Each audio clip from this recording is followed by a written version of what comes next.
La ciencia permite estas cosas que están ocurriendo en este momento con relación a este caso. Uno de los casos más emblemáticos de la historia policial de los últimos años, un caso que, como tantos otros casos, iba derechito al olvido. De hecho, ya había prescripto. Y ahora, un ADN en un determinado lugar, en la prenda de la víctima, tantos años después, atención, atención, porque ya hay novedades y puede esta novedad convertirse realmente en una de las grandes noticias de este final de año. Lo tenemos aquí en el piso a Walter Gorbach, es perito criminal. Walter, qué placer tenerte. ¿Qué tal? ¿Te llama la atención? No, por lo menos a todos nosotros nos llama la atención, lo sabemos, el ADN, la ciencia avanzado, pero que tantos años después hoy tengamos esta pista que no tuvimos durante tanto tiempo, realmente conmociona. Sí, bueno, a ver, nosotros en general lo dividimos este tipo de caso en dos vertientes diferentes. Una, a ver, es desde el inicio fue una causa que se trabajó desde el punto de vista de la investigación criminal y de las evidencias técnicas de manera un poco desprolija. Sí, es decir, es inaudito que se lleve un proceso tantos años para ir a una eventual imputación, y de estos tenemos en nuestra historia en los últimos años muchos casos de este tipo de tenor. Por el otro lado, una causa en donde han transitado 6 fiscales, donde hoy por hoy es kilométrica en extensión, estamos hablando de 10.000 fojas, tiene la causa. Y, ¿cómo se avanza ahora? Bueno, ¿por qué aparece este ADN en una ropa de esta mujer? ¿Por qué? Bueno, evidentemente en la investigación hubo algunas discordancias en cuanto a realizar estudios comparativos. Este es un estudio comparativo que el fiscal que toma ahora en este último tramo la causa, luego de la absolución por el juicio por jurados, ¿sí?, del señor Macarrón, toma, digamos, esta investigación, este fiscal, y comparan con un testigo que en su momento justamente esta persona había declarado como testigo. Hacen una comparación genética que es derivada a un organismo de Estados Unidos, que es un laboratorio privado, que bueno, que efectuó ese tipo de análisis. ¿Qué es exactamente lo que se encontró y dónde? Bueno, lo que informan ahí las fuentes judiciales es que se encontró el patrón genético de este testigo, ahora en una virtualidad de imputado. Digo virtualidad porque técnicamente la causa debiese estar prescripta. Y se encontró fundamentalmente en diferentes sectores de la bata. ¿En varios lugares? En varios lugares de la bata. ¿Qué se encuentra? ¿Sangre? Bueno, acá yo todavía nosotros no hemos tenido el contacto directo con los informes técnicos. Se presume que es tejido epitelial, es decir, restos de piel del probable agresor. Que alguien haya manipulado. Exactamente, por esa fricción que se da, lo cual también hay que decirlo, es una cuestión muy fina desde lo que es la criminalística, porque este famoso ADN de contacto es muy difícil de trabajar, y más aún en una causa que tuvo la contaminación desde el día número 1. Es decir, esto también hay que tenerlo en cuenta. Sí, tuvo contaminación, pero este hombre no volvió a tocar esa ropa. Supuestamente no la tocó nunca. Bueno, supuestamente no la tocó, pero acá hay una cuestión que hace a que el escenario fue total. Bueno, sí, esta persona fue operario o estaba trabajando en la vivienda. No, él, sí, perdón que te interrumpa, Walter, si no me equivoco, él justamente lo que declaró, él era el que hacía el parquet, ¿no? El que era el encargado, el parquetista, el que era el encargado de esa función, justamente arreglar el piso. Él declaró en ese entonces, en su primera vez, cuando decís vos como testigo, que él no logra ingresar siquiera a la propiedad, que toca el timbre y que en ese momento nadie lo atendió. ¿Cómo, digamos, hay un lapso enorme en el medio? Bien, bueno, vos muy bien lo dijiste. En esto hay que ser extremadamente prudente, y yo voy a hablar por mí, digamos, que soy un hombre, digamos, de la ciencia y de justicia. ¿Qué quiero decir con esto? Hay un resultado que está dando una probable vinculación. Hay que tener mucha cautela en cómo se ha ejecutado ese tipo de análisis. Digo esto porque para no llevarnos sorpresas, para ver realmente, digamos, si tiene algún asidero o si esta bata o este cinto tuvo contacto, repito, en estas contaminaciones cruzadas que hubo en este escenario, que no es la primera vez que fue analizado, digamos, material genético en Estados Unidos. Digo esto porque también hubo ¿Pero otra vos decís etapa. que quizás puede haber un error ahí? Yo lo que quiero decir es que Estos resultados, 18 años después, hay que tomarlos muy en análisis técnicos para ver qué tipo de credibilidad científica puede tener. Claro. O sea, pueden ser refutados por la defensa, ¿no? Hoy el ADN tiene un cuestionamiento mundial en la investigación criminal. Es decir, hace 35 años atrás fue el boom en la investigación y hoy por hoy hay mucho recelo porque una investigación judicial o penal no puede solamente definirse por un ADN. Es decir, el hecho, vamos al hecho concreto. Supongamos que 100% se corrobora de que la bata tiene patrón genético de X persona. Sí. Todavía eso así solo no clarifica. No clarifica, El hecho. pero, a ver, lo dijo recién Sofi. Estamos hablando de un señor que iba a arreglar el piso de la casa, que supuestamente trabajó 3 días y que supuestamente, según él, una sola vez la vio a Nora. Una sola vez. Por supuesto, un señor no tiene nada que hacer con la bata de salida de baño de la señora. Por lo tanto, si el ADN aparece ahí, como vos decís, y yo te acompaño, puede no ser una prueba irrefutable de que la mató. Pero sí es muy raro que su ADN esté ahí. Perdón, puede ser que como él justamente trabajaba con el piso, esa bata haya tocado el piso y que, digamos, como una prueba contaminada, por así decirlo. Hoy el instrumental que se utiliza es un instrumental muy sensible que se contaminan fácilmente las muestras. De hecho, si hay una persona aquí en este escritorio y estornuda, ese estornudo hace que haya células justamente de un individuo que al momento del levantado hace una contaminación. Hoy los instrumentales son muy sensibles y por eso hay tanta discordancia. O sea, vos, por ejemplo, trabajó en el piso del cuarto y él estornudó cerca de la bata. Está bien, por eso. Está bien. Yo lo que quiero decir es, quiero mantener una línea de cautela en lo que está informando hoy la Fiscalía. Repito, una investigación, vamos a decirlo con todas las palabras, pésima desde el inicio.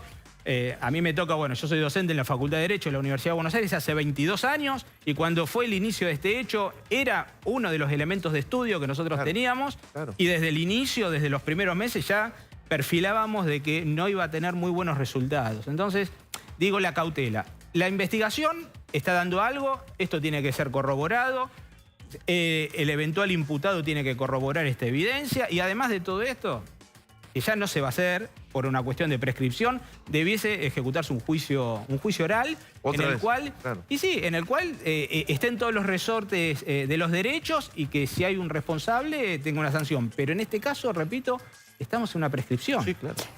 Walter, justamente con esto que hablas vos de la prescripción, hoy en un momento leí que solo se lo podría a él culpar si tiene antecedentes. ¿Esto es así? Digamos, para... No. Si ahora se lo relaciona y se comprueba, raro, ¿no? ¿Por qué? ¿Qué tiene que ver si tiene otros antecedentes o no, si se comprueba que él lo cometió? No, a ver, para todo nuestro sistema judicial, es decir, las causas prescriben, hay diferentes conceptos, cuando toma, digamos, el tiempo de máximo de pena posible, hay otros preceptos de 12 años y en los casos de perpetua a los 15 años. En este caso es un hecho de 18 años que ha transcurrido, es decir... También esto hay que decirlo, y a mí personalmente desde el punto de vista, repito, personal, no me agrada una investigación que ya en etapa de prescripción siga avanzando con una eventual imputación. Digo esto porque esto ya no va a poder ser corroborado por nadie, si el resultado es correcto o no es correcto, o si realmente hay una clarificación del hecho. Porque para que se clarifique tiene que haber un juicio y un tribunal tiene que juzgar y condenar.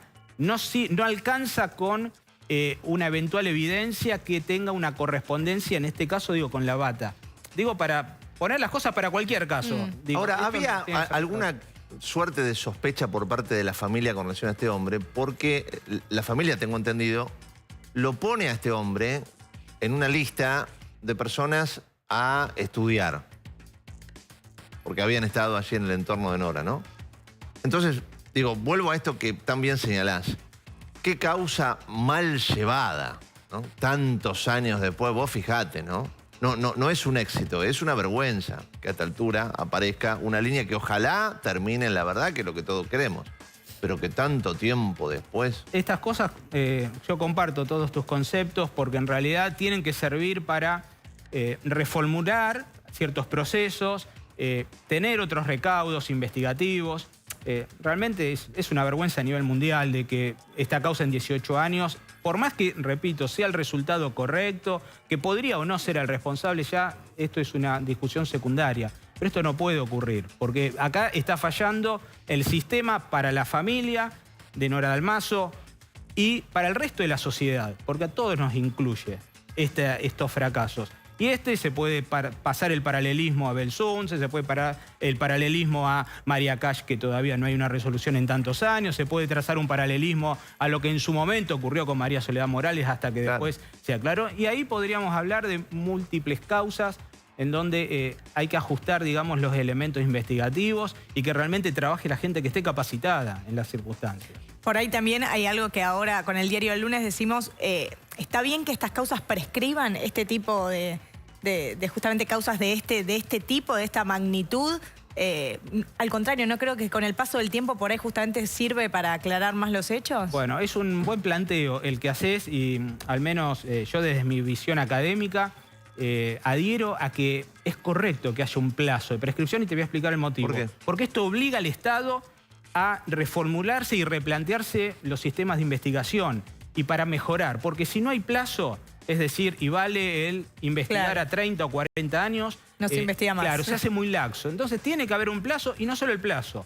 Estaría bueno que este tipo de causas, como en otras pocas que se han hecho, se haga una auditoría y que se vea si hay algunas responsabilidades de investigadores judiciales también. Porque esto también... Esos caminos no se recorren. No se recorren y no se hacen casi nunca. Es decir, esto tiene que generar un correctivo al sistema. Si no, es una causa más que hoy estamos hablando y pasa un tiempo más, después va a salir un documental seguramente y todos lo veremos el documental y es algo según ficcionado. lo que yo entiendo, según lo que vos nos estás explicando, ¿no? Esto tendría un valor, vamos a suponer, es una hipótesis, ¿no? de trabajo, que realmente este hombre tenga algo que ver. Y producto de este hallazgo, bueno, se quiebra y cuenta. Eso es distinto. Podría ser distinto, ahí totalmente. A ver, llama un poco la atención que, repito, a ver, fue testigo esta persona, declaró en juicio oral. No se quebró nunca. Y por ese lado no, evidentemente no hubo ninguna sospecha de las autoridades judiciales y demás. A ver, nosotros tenemos que trabajar siempre con la evidencia científica y acá, repito, ese escenario desde el minuto cero fue absolutamente contaminado por un montón de personas. De hecho, se tomaron muestras personal policial. Hasta el sacerdote que fue a darle extrema unción tuvo que aportar una muestra genética para hacer un descarte de las muestras que se habían recolectado en el escenario. Digo esto para ponernos un poco más en contexto, que conozco la causa desde el inicio, desde el primer día. Entonces, esas circunstancias hacen a decir, bueno, hoy hay un resultado correcto. Vamos a analizarlo, vamos a ver la pureza de la evidencia, si no hay contaminaciones, si no hay violaciones en cadena de custodia. Digo esto porque si no, esto le hace mal al sistema. Es decir, está bueno que se avance, que se pueda clarificar, pero en un plazo razonable. Y ese plazo razonable en esta causa no se dio. Por supuesto, cambia, yo te lo preguntaba recién, ¿no? Cambia con relación, uno dice ADN. Bueno, el ADN está en varios lugares. Vos lo decías, si una persona agarra un cinto de una salida de baño y la estira, perfecto, queda rastro de piel. Pero algo muy distinto sería, me parece, y te estoy preguntando, que aparezcan manchas de sangre o manchas de semen. Correcto. ¿Eso cambia? Y sí, ahí ya cambia bastante porque, bueno, justamente es otro tipo de evidencia biológica con otro valor, digamos, gravitatorio en lo que es la investigación propia del hecho. Ahora, yo te voy a plantear lo siguiente. El mecanismo de muerte fue por un estrangulamiento a lazo combinado manual. Hay rastros aparentes de ADN en el lazo. ¿Y por qué no en el cuello de Nora Dalmazo?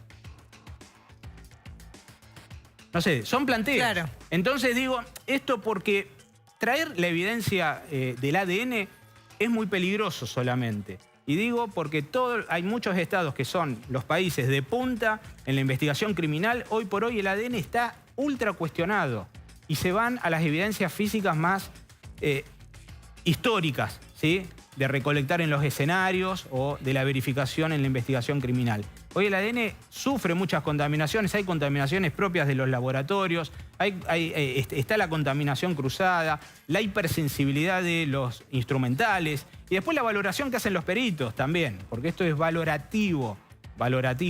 Y atribuir una identidad de ADN no significa necesariamente hilvanar todo el mecanismo que se ha dado de muerte o de homicidio. ¿Por qué? Porque acá hay que verificar si efectivamente el autor del hecho abusó o no sexualmente. Segundo, si fue el autor material del estrangulamiento. Y todas esas funciones, solamente el ADN por sí solo, en que esté en presencia en una bata aislada 18 años después, hay que ser prudente. Claro. Yo lo digo desde ese punto. Yo quisiese que se aclare la circunstancia honestamente como ciudadano, pero también hay que decirlo, el plazo no es para nada razonable y por otro lado puede ser muy cuestionable esta evidencia. Y por tu visión, por lo que logro entender, la defensa podría ser fácil, ¿no? En este caso. Pero totalmente. Esto es una defensa en la cual, a ver, digo, fácil en el sentido de que se sabe ya y está certificado de que la investigación tuvo fracasos desde el inicio. Entonces, todo lo que se está haciendo hoy por hoy, es parche sobre el parche sobre el parche y realmente, bueno, genera muchos agujeros jurídicos, agujeros técnicos, ¿sí? Baches técnicos que, bueno, una defensa va a plantear. Lo primero que va a plantear va a ser la prescripción, que es lícito y correcto que lo plantee. Y por el otro lado, la evidencia. No tuvo oportunidad, o sea, viene esta imputación, se lo notifica a esta persona con posterioridad del resultado. Claro. Bueno, la pregunta es, también perdió el control de la elaboración de esa evidencia, el imputado. En cualquier causa penal hay un imputado y generalmente las evidencias, cuando se ejecutan estas pruebas científicas, tienen la posibilidad de agregar o no perito de parte o un control. Claro, y eso en este caso no existió. En este caso no está. Hay que ver si hay material remanente, si esto se puede reproducir.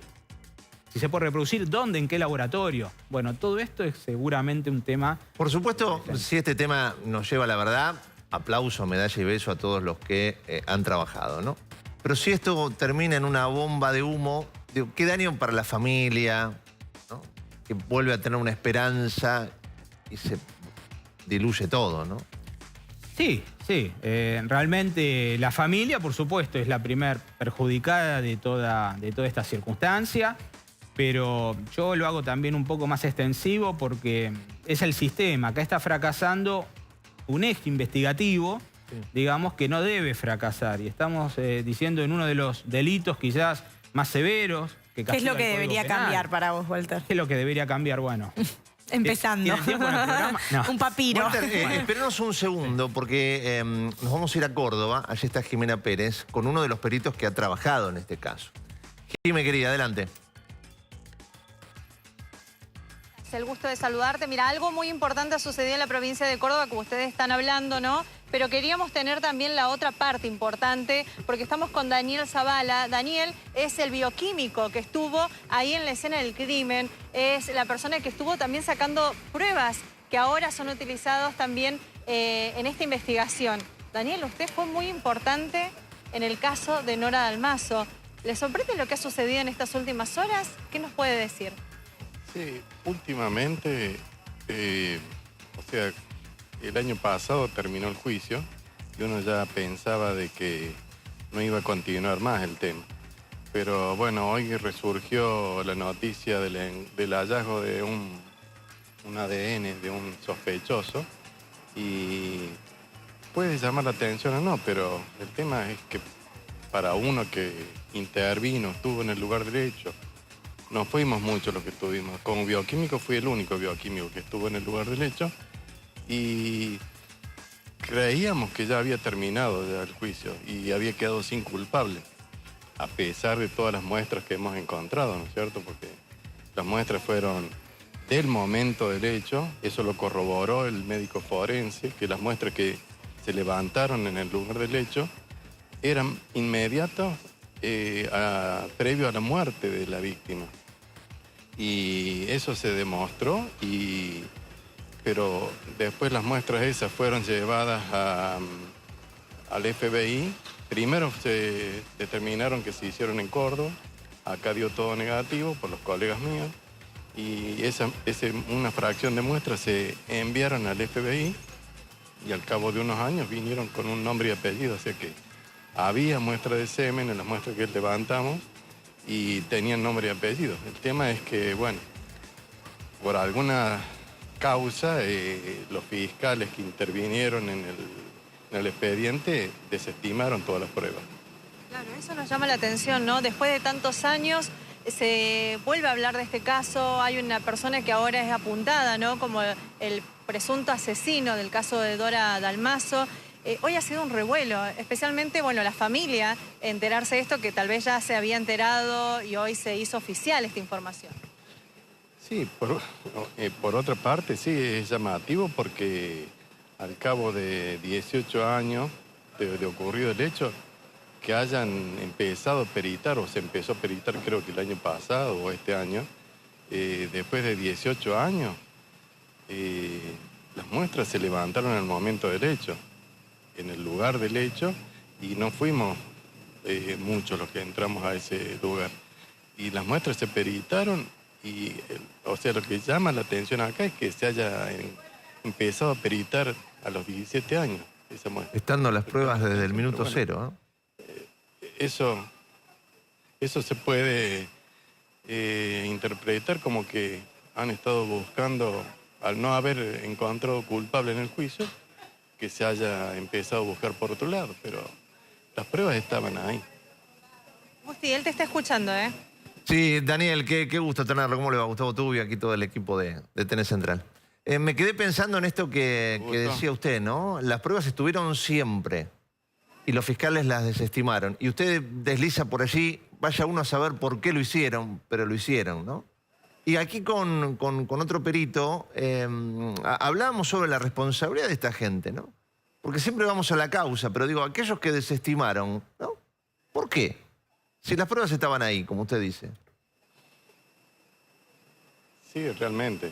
O sea, las pruebas, a mí me llamaron a las 2 horas, a la hora, 2 horas de que encontraron el cuerpo, y ahí acudimos los médicos forenses, el fotógrafo policial y yo.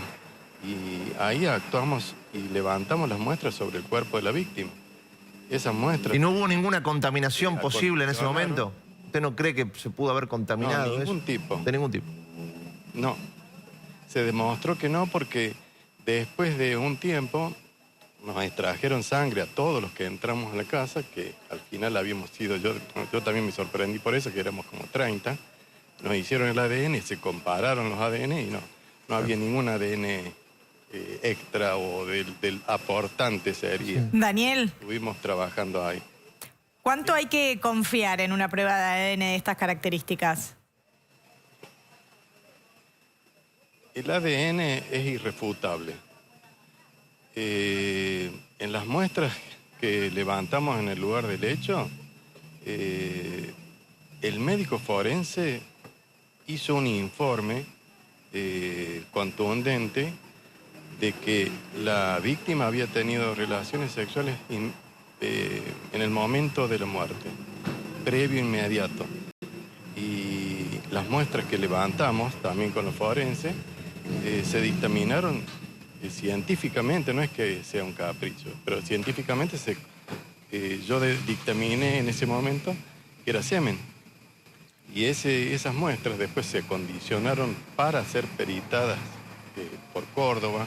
Daniel, perdóname que te frene ahí, pero es muy importante. Sí, sí. Vos decís que esta prueba que ubica a este hombre en la escena del crimen es de semen. ¿Del nuevo? Sí. No, creo que no. No, es tejido epitelial. Estoy hablando de la muestra de semen. Perfecto.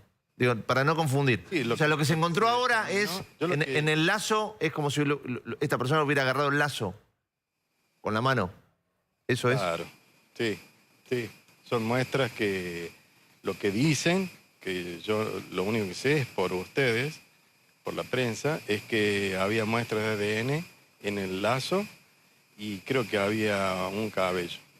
Pero un cabello. Lo que nosotros trabajamos, los forenses y yo, era sobre muestras en las cavidades de la víctima y sobre la piel de la víctima, y que eso correspondía al momento del hecho, o sea, no era para desestimarlo. No sé si se entiende esa parte. Sí, sí.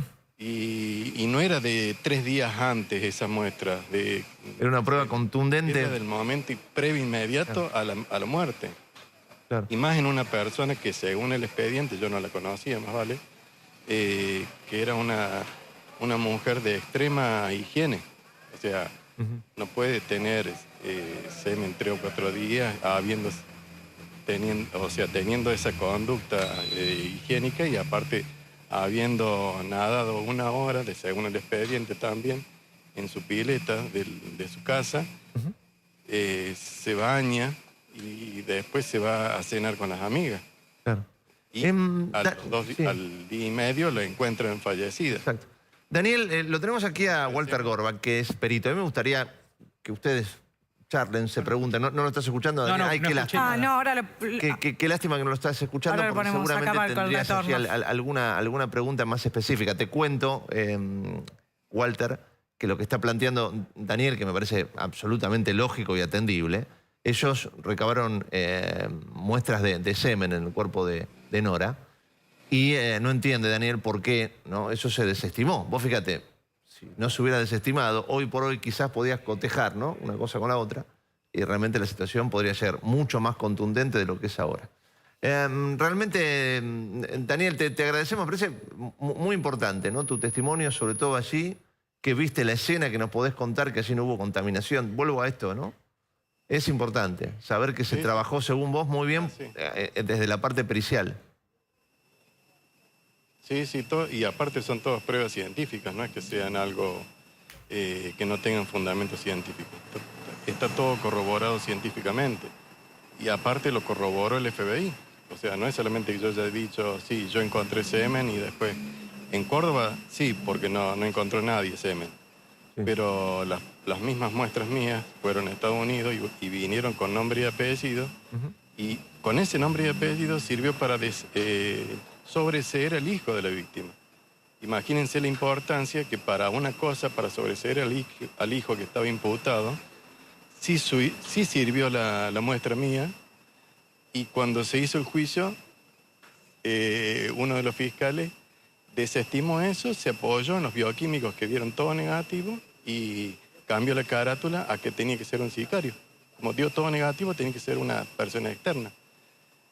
Por eso le llaman. Y claro, quiero preguntarle a Walter sobre esto, ¿no? Vos decías, qué mal que se trabajó, y teniendo en cuenta todo esto, ¿no? Pruebas contundentes que estaban ahí, pruebas claves para encontrar al autor material de un asesinato de estas características, y se desestima. Sí, lo que ocurre lamentablemente en algunas investigaciones judiciales a lo largo y ancho del país es que hay un espíritu primeramente de, entre comillas, lo digo, liso y llano, fiscales que a veces toman una imputación hacia una persona y después se van construyendo la evidencia en relación a la imputación. Y nosotros lo que tratamos de inculcar es exactamente lo contrario. Es decir, primero se tiene que trabajar con total objetividad toda la evidencia científica y después tiene que surgir una imputación. Es decir, digo esto ¿por qué? Porque si no, llega a veces la causa a un callejón sin salida, es decir, se va hacia adelante. Recordemos que en esta causa muchas personas fueron imputadas. ¿Recuerdan el pintor? Famoso pintor, el Perejil. Bueno, digo esto porque que hubo marchas, y si no fueran por las marchas también no se desarticulaba también esa imputación. Digo esto porque en la cautela hay que primero analizar todo lo técnico, todo lo científico, por supuesto que hay procesos y procedimientos para mejorarlo, y después ir a una imputación clara y a un juzgamiento claro. Daniel, tu cierre, ¿tenés esperanza que se llegue a la verdad? Y yo en el juicio, yo cuando salí de declarar, que me tuvieron como 7 horas declarando y casi no bien tratado, digamos, porque no me trataron bien ni siquiera el fiscal ni el tribunal. Yo dije a la gente que me estaba esperando, que era la prensa, de que el juicio estaba encaminado para que no se resolviera. Y ahora han encontrado una muestra, bueno, vamos a esperar a ver qué resulta eso. Va a tener que ir a otro juicio, no sé, la parte legal. Pero bueno, estaba todo como preparado como para que no se encontrara el culpable. Ese es el punto de vista mío. Pero bueno, más vale que uno se puede equivocar en la apreciación. Por supuesto. Como una opinión. Pero lo que hay que hacer es recalcar de que las pruebas de ADN son contundentes. Sin duda, sin duda. Y eso es lo que más llama la atención, de que no se hayan prestado atención, se hayan desestimado. Daniel, te agradecemos muchísimo y vamos a sumar la voz del abogado de parte, ¿no? De la familia Dalmaso, que esto decía. El fiscal de Cámara, el fiscal acusador, solicitó la absolución de Marcelo Macarrón y dijo que debía hacerse un juicio por la verdad, porque se podía saber quién era el asesino a través del perfil genético encontrado en el cinto de la bata. Hizo lo esencial, buscarle el nombre y apellido a los rastros genéticos que estaban en la bata y en un vello púbico encontrado sobre el cadáver de Nora. Él empezó a ir comparando los rastros genéticos de distintas personas que estaban vinculados con la causa y se determinó que era esta persona. Ya está aclarado el resultado, qué fue lo que sucedió, pero ahora tenemos un gran problema, que a través del transcurso del tiempo el delito prescribió. En Córdoba, afortunadamente, ya tenemos fallos de la Cámara de Acusación que vienen trabajando la cuestión de la prescripción en este tipo de delitos de índole sexual, es decir, que no vamos a partir de cero. Tenemos un sustento jurídico importante. Si logramos que el nombre Nora Dalmaso sea un leading case en la República Argentina, que nos ponga a niveles internacionales, en donde en otros países no importa el tiempo hasta que se descubra la verdad. Bueno, ahí lo escuchábamos entonces al abogado de la familia Dalmaso. Walter, un placer tenerte. Gracias. Por favor, muy amable, gracias. Por todos estos datos tan importantes.